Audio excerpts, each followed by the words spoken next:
Siap, Mem. Siang ini kita akan menyaksikan kembali kelompok 4 dalam presentasinya dengan tema pola hidup sederhana. Mari kita dengarkan kelompok 4. Silakan.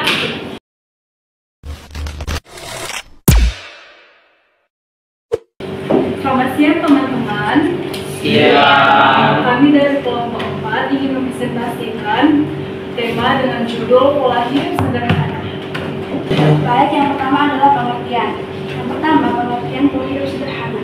Pola hidup sederhana dalam memenuhi kebutuhan berarti mengatur cara hidup agar tidak berlebihan saat memenuhi kebutuhan sehari-hari. Jadi teman-teman, pola hidup sederhana itu bukan berarti kita tuh hidup dalam kutip miskin atau tidak memiliki seperti itu bukan. Pola hidup sederhana maksudnya adalah kita menerapkan pola hidup dengan hemat, bijak, dan tidak konsumtif. Kita lanjut ke tujuan penerapan pola hidup sederhana. Apa sih tujuan dari pola hidup sederhana dalam kehidupan sehari-hari? Yang pertama, agar kebutuhan bisa terpenuhi tanpa boros, yaitu kita bisa memenuhi kebutuhan dulu daripada keinginan. Seperti yang kita ketahui, kebutuhan sama berbeda dengan keinginan. Kebutuhan adalah hal yang harus dipenuhi untuk menghasilkan hidup, sedangkan keinginan merupakan hal yang merupakan hanya keinginan sementara dan tidak wajib dipenuhi. Yang kedua, agar keuangan keluarga tetap seimbang. Yang ketiga, agar masyarakat terbiasa hidup hemat dan tidak konsumtif atau boros. Yang keempat, agar semua orang bisa memakai sumber daya secara adil dan efisien. Jadi maksudnya adalah agar semua orang bisa memakai sumber daya alam. Artinya sumber daya ini bukan hanya habis di antara satu orang aja karena orang itu boros, melainkan sumber daya itu bisa dipakai ke semua orang dengan adil dengan menerapkan pola hidup yang sederhana dan efisien. Oke, selanjutnya ciri-ciri penerapan pola hidup sederhana. Yang pertama, membeli barang sesuai fungsi bukan gaya. Seringkali kita sebagai manusia membeli barang itu hanya untuk gengsi atau karena gaya tapi bukan karena fungsi. Dan yang kedua itu menyusun anggaran dan mencatat pengeluaran. Di mana fungsi kedua ini kita dapat mencatat pemasukan dan pengeluarannya. Dan yang ketiga, memanfaatkan barang hingga habis masa pakainya, seperti memakai pena hingga habis berpulpennya baru beli yang baru. Dan yang keempat, tidak tergoda oleh iklan atau gaya hidup media sosial. Dimana kalau misalnya kita melihat Shopee atau Tokopedia atau TikTok, pasti kita terkadang mau beli inilah padahal tidak berguna. Dan yang kelima, menabung sebagian penghasilan. Dimana kalau kita dikasih uang jajan berlebihan, kita dapat menabungnya sedikit demi sedikit. Pola hidup sederhana ini adalah yang pertama, kebutuhan terpenuhi secara teratur dan tidak berlebihan. Dimana ketika kita melakukan pola hidup sederhana ini, kebutuhan kita dapat terpenuhi dan mungkin pengeluaran yang dalam satu bulan itu tidak berlebihan. Dan yang kedua, keuangan menjadi lebih terkendali dan terencana. Dimana yang kedua ini dapat membantu kita ketika ada masalah ke depannya. Dan yang ketiga, meningkatkan kemandirian ekonomi tidak bergantung pada pinjam. Misalnya ketika kita melakukan pola hidup sederhana, kita terbebas dari utang atau peminjaman barang atau uang kepada teman. Yang ketiga, membentuk sikap disiplin, tanggung jawab dan syukur atas rezeki yang ada. Dimana manfaat yang keempat ini membentuk kita sebagai sikap disiplin, tanggung jawab dan bersyukur atas apa yang ada pada kita. Nilai-nilai ekonomi yang terkandung. Yang pertama itu efisiensi, memakai sumber daya sehemat mungkin. Yang kedua, prioritas, mendahulukan kebutuhan pokok daripada sekunder. Yang ketiga, kemandirian, belajar mengatur keuangan tanpa bergantung pada orang lain. Yang keempat, keadilan, memberi kesempatan agar semua orang bisa menikmati sumber daya alam secara merata.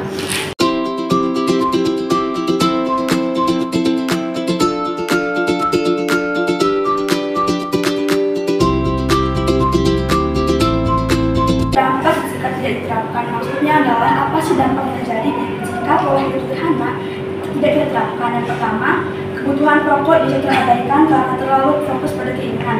Kembali ke awal, di mana kebutuhan merupakan hal yang harus dipenuhi, sedangkan keinginan merupakan hal yang tidak wajib dipenuhi atau merupakan keinginan sementara. Jadi jika kita tidak menerapkan pola hidup sederhana, kita hanya terfokus pada keinginan saja dan tidak memfokuskan kebutuhan kita. Yang kedua, terjadi pemborosan dan kesulitan keuangan. Ini merupakan dapat sering terjadi misalnya kita terkecoh atau ingin membeli barang-barang yang sedang tren di masa kini. Yang ketiga, meningkatnya ketergantungan pada pinjaman atau utang seperti yang tadi di awal dijelaskan, kita bergantung kepada pengeluaran orang lain atau kepinjaman orang lain. Dan yang keempat, timbul rasa tidak puas dan stres karena terus ingin lebih. Ini merupakan kembali ke awal juga tadi yang sudah dijelaskan, yaitu kita ingin terus memenuhi keinginan kita daripada kebutuhan kita. Oke, selanjutnya contoh penerapan dalam kehidupan sehari-hari. Yang pertama itu membuat daftar kebutuhan bulanan sebelum belanja. Misalnya sebelum kita pergi ke pasar, kita membuat list kebutuhan kita apa aja, dan kita bisa melihat list itu supaya tidak berlebihan dalam berbelanja. Yang kedua, memilih makanan bergizi sesuai kebutuhan, bukan sekedar gengsi. Yang kedua ini, misalnya kita memilih makanan bergizi, bukan misalnya kita diajak teman nih, terus kita karena gengsi jadi kita harus memilih makanan yang mahal, terus karena makanan bergizi itu kadang murah ya, tapi karena gengsi kadang teman-teman bisa memilih makanan yang mahal gitu. Dan yang ketiga itu mengatur uang saku agar cukup sampai akhir bulan, mana mungkin juga sebagian kita dikasih orang tua uang jajan bulanan, kita dapat mengaturnya supaya kita dapat mempunyai uang sampai akhir bulan. Dan yang keempat, menyimpan uang sisa belanja untuk kebutuhan mendesak, dimana kita dapat setelah belanja kita dapat menyisihkan uang yang tersisa setelah belanja itu, dimana nanti kita dapat menggunakan uang itu untuk kebutuhan kita yang mendesak. Misalnya kita lagi sakit dan tidak ada uang, kita bisa dapat menggunakan uang itu. Yang ke-6, kita bisa membawa bekal ke sekolah atau ke tempat kerja, dimana kita untuk menghemat uang dan mengatur pola hidup sederhana itu, kita bisa dapat membawa bekal atau yang sudah kita masak dari rumah itu, dan bisa kita makan di sekolah. Dan yang terakhir, tidak hidup mewah hanya karena status sosial, dimana kita bisa hidup sederhana aja, bukan hanya karena gengsi. Demikian presentasi dari kami. Jika ada yang bertanya bisa ditanyakan. Baik, Sharon bisa.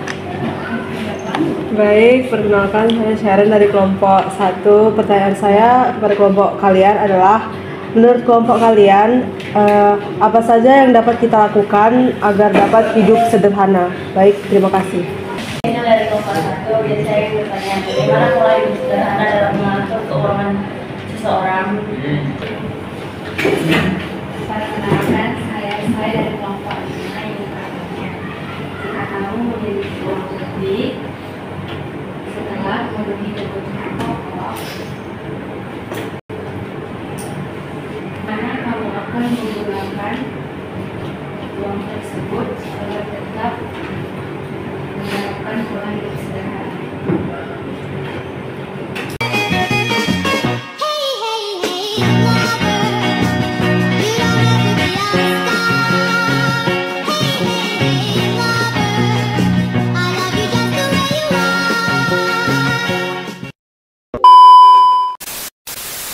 Perkenalkan, nama saya Ben Yusuf Kaban. Di sini saya ingin menjawab pertanyaan Sharon. Yang pertama yaitu menghemat tenaga air, makanan, dan hemat listrik. Kedua yaitu tidak bergaya mewah atau berlebihan. Ketiga itu memberi kebutuhan yang sesungguhnya, bukan yang keinginan. Terima kasih. Pertanyaan dari Angel dari kelompok 1. Bagaimana pola hidup sederhana dapat mengatur keuangan? Karena pola hidup sederhana mengajarkan kita untuk memenuhi kebutuhan, bukan keinginan, sehingga dapat mengatur keuangan secara seimbang dan efisien. Baik, saya menjawab pertanyaan saya. Jika kamu punya uang lebih setelah memenuhi kebutuhan pokok, bagaimana kamu menggunakan uang tersebut dalam pola hidup sederhana? Jika kita mempunyai uang lebih setelah memenuhi kebutuhan pokok, kita dapat menyimpannya atau menabungnya supaya ada uang yang kita pegang di kebutuhan yang mendesak atau kebutuhan yang masa akan datang. Demikian presentasi kami dan diskusi kita pada siang hari ini. Kami sadar bahwa kami masih memiliki banyak kesalahan dalam menyampaikan hasil diskusi kami. Oleh karena itu kami akan belajar ke depannya untuk presentasi yang lebih baik lagi. Sekian dan terima kasih. Tepuk tangan.